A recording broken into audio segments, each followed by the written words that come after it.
Welcome back to The Explainer.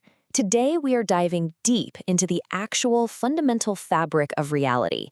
We're going to look directly at a sort of cognitive glitch that traps us in our own mental simulations, and more importantly, how we can finally break free from that illusion. So, I want to start with a totally mind-bending question. What if I told you that literally everything you think of as solid, stable, and permanent might just be, well, a linguistic illusion? I know, it sounds a bit crazy, right? But the truth is, we are essentially verbs. We are dynamic, ever-changing processes, but we've somehow convinced ourselves that we're static nouns. You see, we all suffer from this profound biological survival mechanism. We can call it the disease of reification. Basically, driven by our evolutionary hardwiring, our brains aggressively chop up the seamless, boundless flux of reality into rigid, isolated pieces. We just impose these simplistic, artificial models onto the universe, mostly just so we can feel safe and somewhat in control. Here is our roadmap for today's explainer. First, we'll look at freezing the river, then the triadic delusion, metaphors of co-creation, the conventional simulation, and finally, swimming in the flow. Let's jump right into part 1, freezing the river and the biological glitch that actually shapes our world. Have you ever heard of saccadic masking? It's this physical glitch we all have. Your eyes dart around constantly in these rapid, jerky movements, but your brain literally shuts off your visual processing for a split second to edit out the blur. It physically stitches these separate, static snapshots together in post-production, hallucinating a perfectly smooth reality. And here's the kicker. Our conceptual mind does the exact same cognitive editing trick to the entire universe. And why do we do this? Well, it's biological edge detection. Think about it. To survive predators out in the wild, our visual cortex had to instantly draw hard, absolute boundaries. We needed to instantly distinguish a tiger from the tall grass it was hiding in. But this incredibly useful survival mechanism tricks our higher reasoning. It tricks us into projecting absolute borders onto a universe that is, in reality, just a seamless, interdependent tapestry. And this brings us to a really crucial point. We literally just add designation to the flow of existence. We look at a fluid, rapidly changing aggregation of conditions, and in a microsecond, we just slap a label on it. We arbitrarily draw a box around a tiny slice of the universe, hallucinate an invisible mannequin of a core entity, and start dressing it up in absolute properties. We are desperately trying to freeze the river of reality into solid blocks of ice so we can stand on them, instead of just accepting the flow. Which leads us perfectly into section 2, the triadic delusion, and how we go about carving up the limitless fractal. So our minds do this thing where they take this limitless, centerless karmic flow and they aggressively divide it up into 3 distinct spheres. We constantly force reality into a triadic structure, an independent actor, a mechanism of action, and resulting object. In causality, we invent a producer, the act of production, and a product. In motion, we hallucinate a goer, the going, and a destination. Even in our own personal experience, we split it all into a perceiver, the act of perceiving, and the perceived world.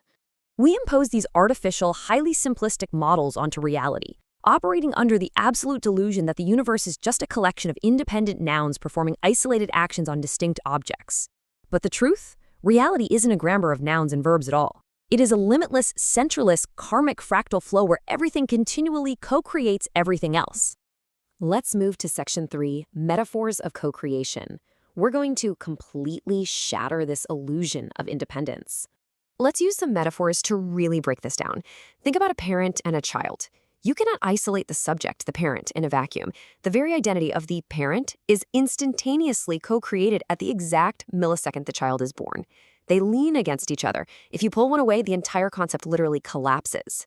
Or consider the shadow and the light source. Your identity as an observer isn't this pre-existing foundation waiting in the dark behind your eyes. Your identity actually updates in real time, completely dependent on what you are observing. The perceiver and the perceived are instantly, simultaneously co-created.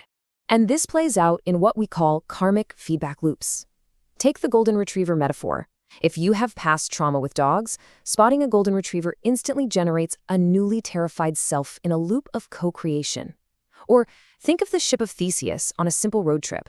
As you travel, your cells die, your neurochemistry shifts, You are completely dismantled and reassembled by the journey itself. The goer at the origin never survives unchanged. It's exactly like the Ouroboros, the snake eating its own tail.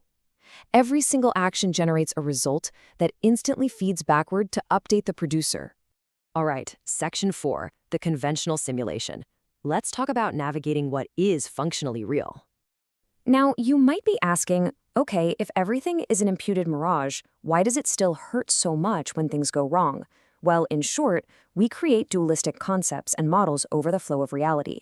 These models are relatively valid. We can absolutely test them, we build whole societies with them, and they function perfectly on a conventional level. But after a while, we reify everything. We start thinking our concepts and models are objective reality. But the map is not the territory. Our models are never reality as it is. Let me give you some examples. If you sprint headfirst into a brick wall, physics and pain function perfectly. You're gonna get a broken nose. The illusion isn't the pain. The illusion is the absolute independent wallness we superimpose on that temporary aggregation of atoms. Think of the video game Elden Ring. Your heart races fighting a dragon, you are fully engaged, but you don't suffer ultimate trauma because you know it's a co-created illusion made of code. Or an echo in a canyon. It physically vibrates your eardrums, but if you try to reach out and grab its absolute independent core with your bare hands, you just catch empty air. Which brings us to our final section, swimming in the flow. Letting go of the rigid edges. So how do we actually live in this centerless karmic flow without completely checking out of reality or losing our minds? How do we stop slipping on these melting ice blocks? We do it through a practice called acting without acting. This means we engage fully and fiercely with the conventional simulation of life.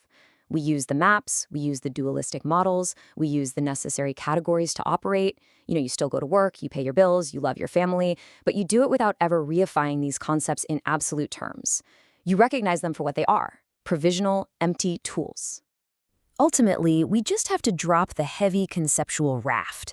We can finally stop squeezing reality into artificial binary boxes. When we stop trying to freeze the river, we can actually just abide in the profound peace of things exactly as they are, a luminous, centerless dance of co-creation. I want to leave you with a really provocative question to mull over today. Look closely at your own frustrations in life. How much of your daily stress is really just the friction of trying to artificially freeze a river that is meant to flow? Thank you so much for diving into this explainer with me. I hope it totally shifted your perspective, and I will catch you in the next one.